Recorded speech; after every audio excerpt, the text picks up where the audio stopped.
Welcome to my new English channel easiest English journey with Tamal. এর আগের দিন আমরা ন্যারেশন নিয়ে আলোচনা করছি। সেখানে আমরা ন্যারেশনের পরিবর্তনের যে বিভিন্ন ধাপ আছে সেগুলো নিয়ে আলোচনা করছি। তো আজকে দ্বিতীয় পার্টে আমরা ন্যারেশনের পার্সনের যে পরিবর্তন হয় সেই পার্সন সম্পর্কে একটু ডিটেলস আলোচনা করব এবং কয়েকটি উদাহরণ দেখব। তো চলুন প্রথমে পার্সন সম্পর্কে একটু আলোচনাটা দেখি। আমরা জানি পার্সনের তিনটা রূপ বা ফর্ম থাকে। একটাকে বলে সাবজেক্টিভ ফর্ম, একটাকে বলে অবজেক্টিভ,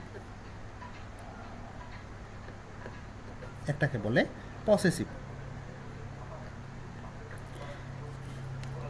যেমন সাবজেক্টিভ ফর্ম হচ্ছে I, me, my, we, us, our, you. এটার অবজেক্টিভ ফর্মও ইউ হবে। এই জায়গাতে একটু বিষয় খেয়াল করতে হবে যে ইউটা ভার্বের সামনে আছে নাকি পরে আছে। যদি ইউ ভার্বের সামনে থাকে তাহলে সাবজেক্টিভ ফর্ম, আর যদি ভার্বের পরে থাকে তাহলে অবজেক্টিভ ফর্ম। পসেসিভ হবে ইউর।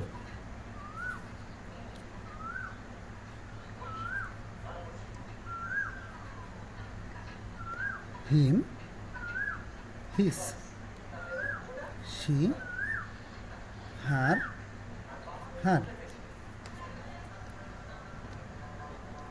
They, them, there.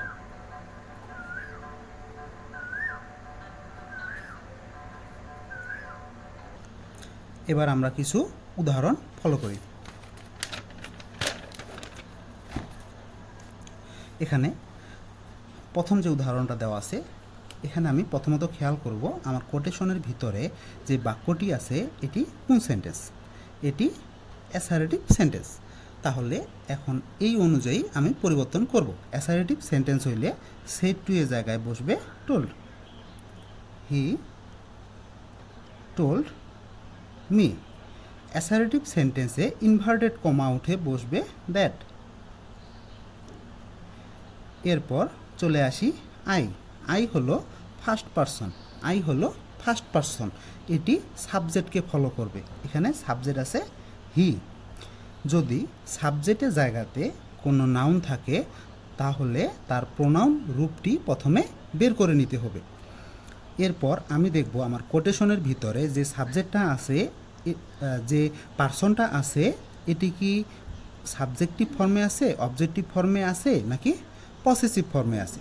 যদি যেহেতু এটি সাবজেক্টিভ ফর্মে আছে তাহলে হি এর সাবজেক্টিভ ফর্ম বসবে। হি এর সাবজেক্টিভ ফর্ম হি। মেইন ভার্বটি আমার ভি ওয়ানে আছে। আমরা জানি ভি ওয়ান থাকলে হয় ভি টু, তাহলে হবে ভি টু। ক্রিকেট এখানে থার্ড পারসন। থার্ড পারসনের পরিবর্তন হয় না। আচ্ছা, দ্বিতীয় সেন্টেন্সটি খেয়াল করি। আমার বাক্যটি ইনভার্টেড কমার ভিতরের বাক্যটি অ্যাসারেটিভ, অতএব সেড টু এর জায়গায় টোল্ড বসবে।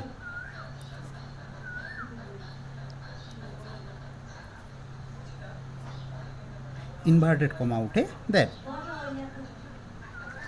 আই যেহেতু ফার্স্ট পারসন তাহলে ফলো করবে মাই মাদারকে। যেহেতু মাই মাদার প্রোনাউন রূপ নয় তাহলে এর প্রোনাউন রূপটি বসাতে হবে। এর প্রোনাউন রূপ হচ্ছে শি।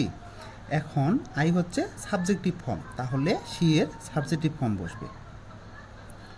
কুকড যেহেতু ভি টু, আমরা জানি ভি টু থাকলে হ্যাড প্লাস ভি থ্রি বসে, তাহলে হ্যাড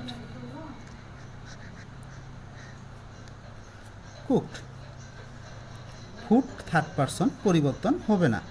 ফর এখানে ইউ সেকেন্ড পারসন এবং এটি ভার্বের পরে আছে, তাহলে অবজেক্টিভ ফর্ম মি এর অবজেক্টিভ ফর্ম বসাতে হবে। বাক্যটি অ্যাসারেটিভ, সেড টু এর জায়গায় টোল্ড বসাবো।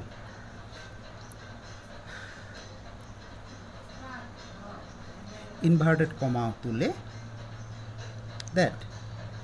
ইউ যেহেতু সেকেন্ড পারসন তাহলে মিকে ফলো করবে। এখানে ইউ যেহেতু ভার্বের সামনে আছে তাহলে সাবজেক্টিভ ফর্ম, তাহলে মি এর সাবজেক্টিভ ফর্ম আই বসবে। ক্যান থাকলে কুড। মডালের পর কখনো ভার্বের পরিবর্তন করতে হয় না, মডালের পর সবসময় V1 ফর্ম বসাতে হয়। It third person. বাক্যটি যেহেতু অ্যাসারেটিভ, সেড টু এর জায়গায় টোল্ড বসবে। He told the boy. Inverted comma উঠে দ্যাট। ইউ যেহেতু সেকেন্ড পারসন দ্য বয়কে ফলো করবে, দ্য বয়ের প্রোনাউন রূপটি নিতে হবে। ইউ সাবজেক্ট, অতএব হি এর সাবজেক্টিভ ফর্ম বসবে। ওয়ার থাকলে ওয়াচ, ওয়ার থাকলে had been. A good student third person, তাই কোনো পরিবর্তন হবে না। আজকে আমাদের ক্লাস এ পর্যন্তই। পরবর্তী লেকচারগুলো পেতে সাবস্ক্রাইব করে সঙ্গে থাকুন।